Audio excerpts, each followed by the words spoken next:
So, Guy from Harlem. Guy from Harlem. Guy from Harlem. He is pointedly from Harlem. The guy from Harlem. Where are you from? Harlem. He's not in Harlem. This No. film is not take place in Harlem. He takes No. pains to explain that he's from Harlem. No, Yeah. but it takes place in Miami, Florida. But it is a very important fact that he is from Harlem because that is where you learn to become a detective. That is where he learned a particular set of skills. He makes a very strong point of it. Mike, do you know the quote? I don't know the exact quote. I know that when he's talking to the African princess, Yes. who is also a queen and is also the wife of a chief of Alternately, state yeah, she's of just- an African nation, depending upon who's talking about her at that particular time. She mentions that she'd been to Harlem and that it was very lovely, she said. It which is, it's a the lovely word. place. And she did mention, he said, did you see all the detectives there? And she said no, and he says, well, you obviously weren't looking. Yeah. It is So the it was very clear that- It is the very reason he is no longer in Harlem. It's because there were too many detectives. It There was was a like play- one every 10 feet. You couldn't get work. Right. They had big signs on their shirts, detective. Hey, lady, African princess, I'm trying to work here. I'm a detective. Right. It was a detective playground, is roughly. Right. I believe I actually wrote down the quote. He tells her, "It is the experience playground for all people interested in becoming detectives." Oh. So Sherlock Holmes, Hercule Poirot, But it would be Miss Marple, surprising. all hung around Harlem. It would be Columbo. surprising then to see a detective because it's the playground for those interested in becoming one. So it doesn't even imply that It there's... is. It is unclear on that point. Okay, all right. Whether Well, they stay there and move on to other things, or whether they detect there in Harlem. And is there a skill, I couldn't remember, is there a skill of being from Harlem that he uses in the film? Like, because I am from Harlem, I therefore am able to do this. I would just guess that maybe the karate thing was a very Harlem-style kung fu that he was practicing. Yes. Because his kicks are very soft and tend to push people over rather than actually damaging them. And his punches are much the same. They fly by, but the wind seems to knock people gently over. I don't know if you can blame that on Harlem. I don't think there's a shallow in like Harlem style. I think it's a style, actually. No, but it's a style of like a lifestyle, the way he dressed, you know, and So his mellowness sort of fed into his karate, is what you're saying. he It's sort of a believed. mellow One of my Harlem. favorite qualities of him is that he believed that the way to a woman's heart is through a burnt steak and a cheap bottle of scotch. I can smell a New York strip steak a block away. Yes. J&B. Yes, you know, Yes. Bond had his dry martinis, and the guy from Harlem has burnt New York steaks and J&B scotch. Well done steak. Yes. Every steak lover loves them. Really crispy and black. Well done is burnt for sure. Yes. Yes, and J&B Scotch, which when you crack a bottle of J&B, people across the room go, what was that? What is that smell? It There goes our smells- J&B sponsorship, Mike. Thanks a lot. It does. And burnt steak sponsorship. it Damn smells it, like the we're sweat of a banking late everything stage alcoholic, is what I've always found about J&B. Well, I think it's interesting that the guy from Harlem, you know, when you think around that period, the Blaxploitation films, you think Shaft, Right. think Superfly, Sweet Sweetback. yeah, and they famously like dressed up kind of cool and sharp. Yeah. I mean, that's one of the things they were known for. Guy from Harlem walks around in mom jeans and kind of a slightly fringed cowboy vest. Like a kid's vest. I don't know whether maybe they kicked him out of Harlem because of the way he dressed. Could be. He refused to wear hats with, peacock feathers Exactly. on them, and so it's like, I better go to Miami. Yep. And then tell people I'm from Harlem. I'm beginning to doubt he ever was in Harlem. Right. Oh, another fact about the guy from Harlem, I don't know if this has anything to do with it, perhaps it's coincidental, it's not causal in any way. He was a professional masseuse. Right. Right. yes. Yeah. So in addition to his being a detective from Harlem, there was some period in his life when he was a professional masseuse. He brings it up in the context of trying to, make the moves on a woman who wants a massage. Al, would you leave the room, please? Sorry, ladies, but I enjoy watching. It's been a long time, you know? So there's an iota of doubt in my mind about whether he actually You was. doubt the guy The from princess. Harlem? But The princess. So he can. Initially, it's so that he can also help the princess or watch the princess as she's getting a massage. right, So which is perfectly reasonable. I understand. Right. Now the princess, she does explain. She has the flattest accent. She's clearly from some Midwestern state or something. She's from Cleveland or She's something. not an yeah. African princess in any way. But And her explanation? she explains it. Unfortunately, that film is missing. There's just a little bleep in the film. He says, "How did you acquire this, accent when you're from Africa?" Now, where does a foreigner pick an accent like that? Well, when I was very young in the... And then film missing. This is obviously just 1 second later, and he's like, "I see." So somewhere in that So second, it'd have to be a is the- two-syllable explanation of that for entire phenomenon. How she happens to be from Africa, yet she's clearly American. Guy from Harlem cannot waste his time with backstory. That's true. He's a straight to the job sort of fellow. And then he asked for an explanation as to how did she become an African princess? Right. It's something you'd raise when you meet an African. Yeah. How did this all happen? And she says, Her explanation is, Oh, that surprised me. that was really surprising to me. That's Or her something to entire... that effect. I was surprised by that. Yes. In other words, she doesn't remember quite how it happened. She just knows that it happened, and she suddenly became she aware of was it. and was surprised. Like if somebody asked me, you got married to your wife, what? Tell me about that. Yeah, I was surprised by that. I don't. Woke up one day. Bah! That's the end of the explanation right there. Right.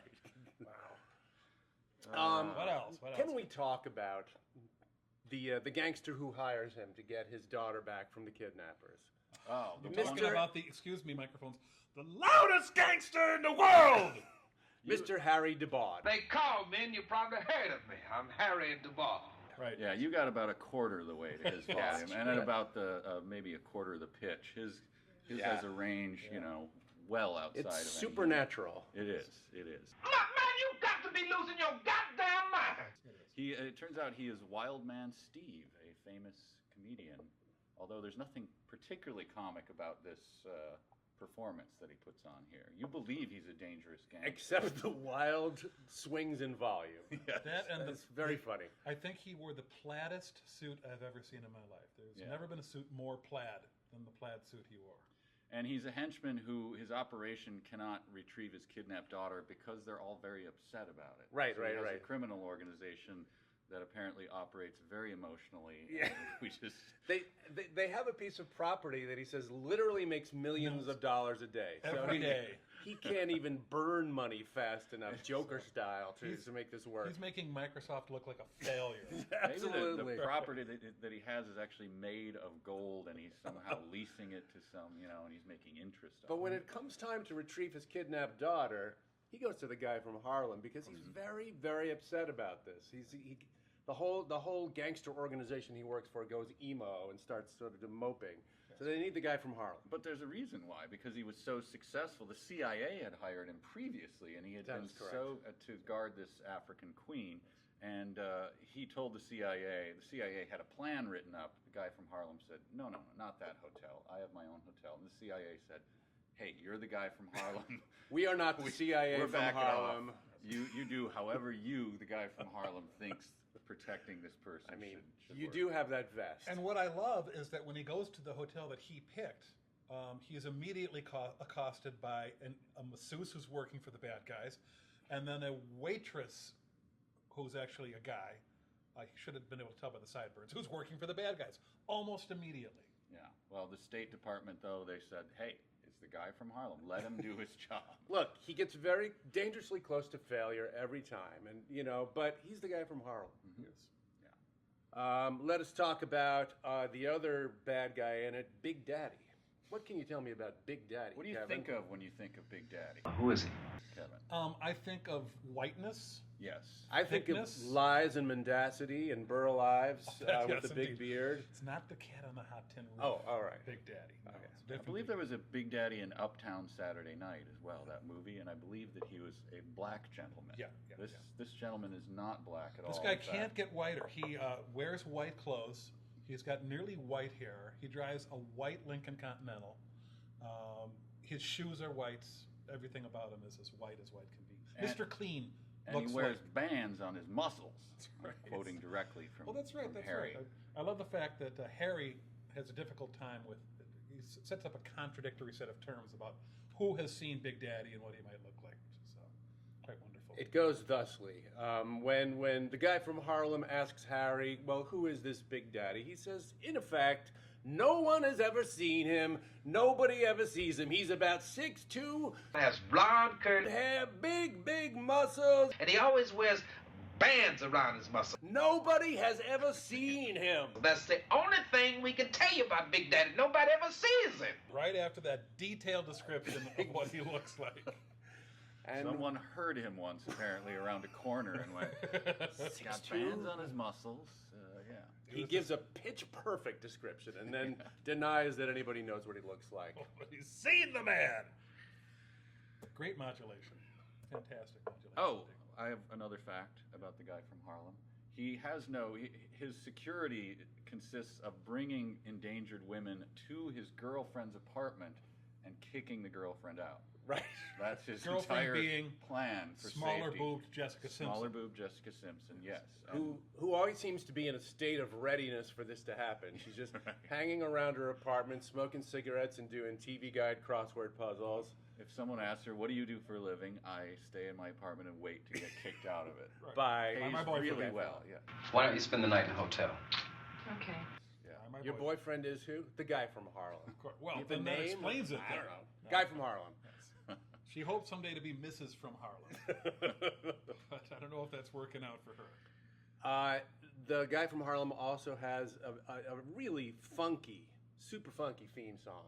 Kevin, I think you are most qualified to give us a little taste of that. Well, let's see. It starts with this wonderful intonation of what sounds like 1,000 video games going at once. Right. Like early 80s Atari video games just sort of crashing into each other. Just kicks into a classic funky on the one bass line. funk. Guy from Harlem.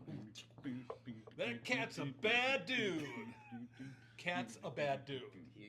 He's a dude cat, so not to confuse him with a tabby. Well, the guy from Harlem is the plot sort of kicks into whatever semblance of plot it has when the CIA visits him. It's an old friend of his from some military operation. Is that what is implied? They were in Asia together, and mostly they talk about how many chicks they bedded there. I assume he was not a masseuse when he traveled with David McLeod, right? That was a different time. Might have come in handy with all those Vietnamese It was women. hard to tell, but in Southeast Asia, I could see him getting confused. Instead of getting a massage, accidentally becoming a masseuse. Lots of CIA agents had a period in their life when they went on sex tours to Thailand with their friend from Harlem. For security reasons. Yes, exactly. Always for security reasons. The guy from Harlem's former pal from the military or whatever David is McLeod. David McLeod. That is very specific. Yeah. He's referred to thusly throughout the rest of the movie, even though he disappears into the ether after the first act.